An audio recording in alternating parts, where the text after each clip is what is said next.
Good morning, everyone. I'm Bruno Rodriguez, incident meteorologist, joined by our interpreter, Jasmine, here for another weather update. And I'm probably going to keep it a little bit more succinct today. I do have a lot going on, so probably just going to stick to what we're seeing out there right now, a little bit about what we saw yesterday, and then the forecast over the next several days.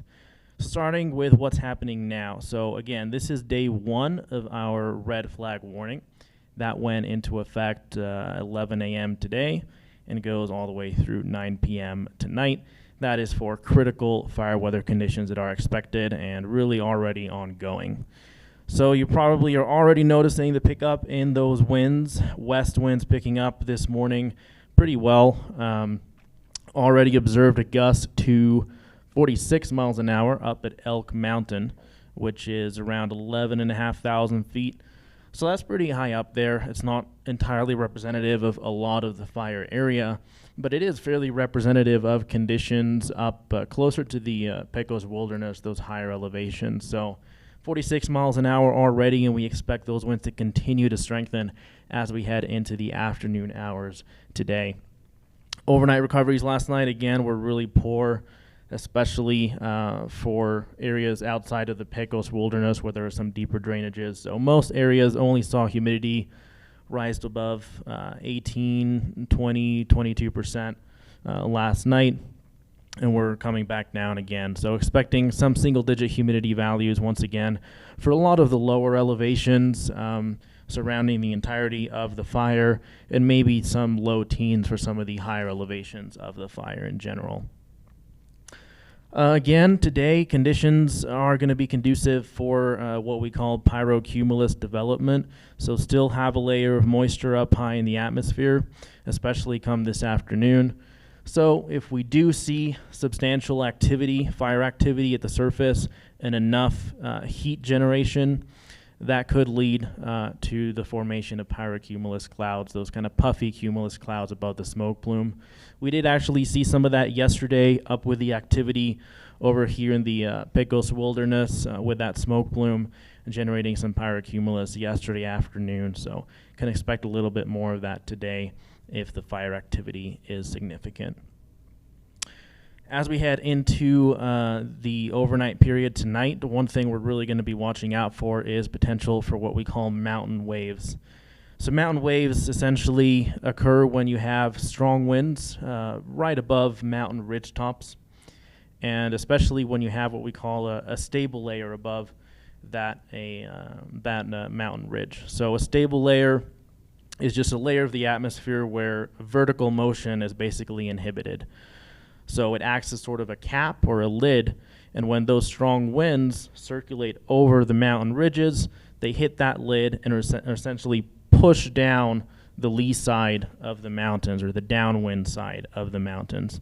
So some of those ingredients are in place for that tonight, not all of them, but the potential's there. So we've definitely been messaging that, as that will be a potential concern for the crews that are working out here in the Alpha Bravo division and even up into the Mona area in the North Zone as well.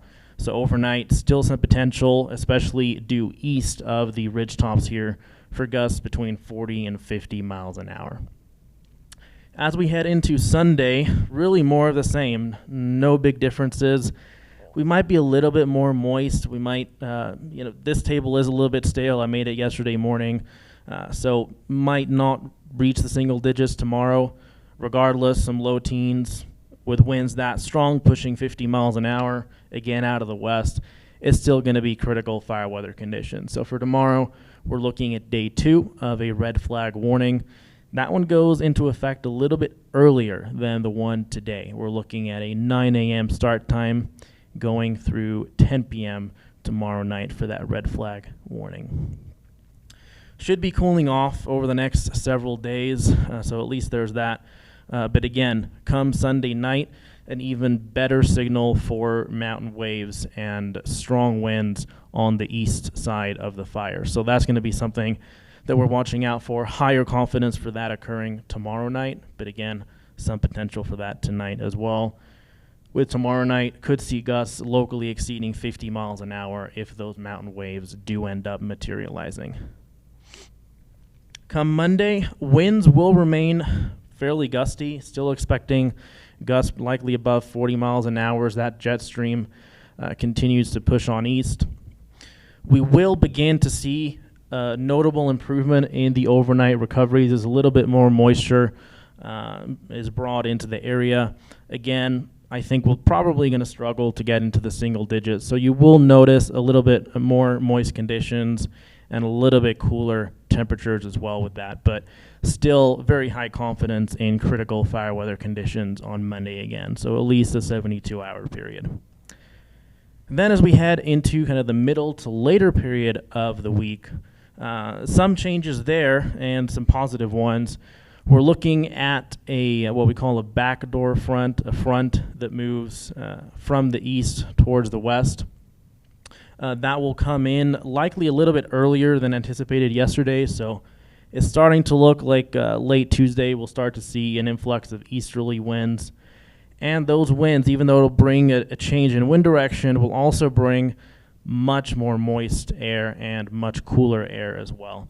So notice how quickly these recoveries will come up, and probably quicker than indicated in this table here. So that's some much needed good news in that regard. So Tuesday is increasingly looking like less of a critical fire weather day as we get that weather pattern coming in a little bit earlier than initially expected.